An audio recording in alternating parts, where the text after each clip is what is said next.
Hello guys, അങ്ങനെ നമ്മുടെ യാത്ര തുടർന്ന് പോകുന്ന വഴിക്ക് ഒരു മാനയൊക്കെ കണ്ട് നമ്മൾ സന്തോഷത്തോടെ യാത്ര തുടർന്നുകൊണ്ടേയിരുന്നു. കൂരിരുട്ടിലൂടെയാണ് യാത്ര പൊയ്ക്കൊണ്ടിരുന്നത്.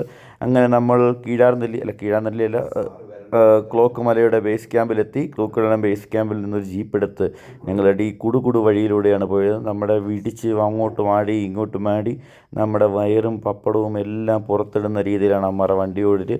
അമ്മാതിരി ഓഫ് റോഡിങ് ആണ്, അടിപൊളി വൈബായിരുന്നു. അങ്ങനെ മലയുടെ മുകളിലെത്തിയ ശേഷം നീലഗിരിയുടെ സഹികളെയൊക്കെ പാടി ഞങ്ങളവിടെ കുറേ നേരം എൻജോയ് ചെയ്തു. ഇതൊരു 6:30-ക്കുള്ള ദൃശ്യ വിസ്മയമാണ്. ഞാൻ എൻ്റെ S24 അൾട്രയിൽ നൈറ്റ് മോഡ് ഇട്ടെടുത്തൊരു വിഷനാണ്. അങ്ങനെ പതിയെ നേരം വെളുത്ത് വന്നു. ഞാൻ ദൂരെയുള്ള പല വിഷ്വൽസും ഇങ്ങനെ ഷൂട്ട് ചെയ്തുകൊണ്ടിരുന്നു. പിന്നെ കുറച്ചുകൂടെ താഴേക്ക് ഇറങ്ങിയപ്പോൾ മനോഹരമായ കാഴ്ചകളാണ് അവിടെ നിറഞ്ഞു നിൽക്കുന്നത്. എല്ലാം കണ്ട് സന്തോഷമായി ഞങ്ങൾ പൊയ്ക്കൊണ്ടിരിക്കുന്ന സമയത്ത് മൂന്നാറിലെ ഡബിൾ ഡെക്കർ ബസ്സും കണ്ട് അതിന് ടാറ്റ കൊടുത്ത് യാത്ര തുടർന്നുകൊണ്ടേയിരുന്നു.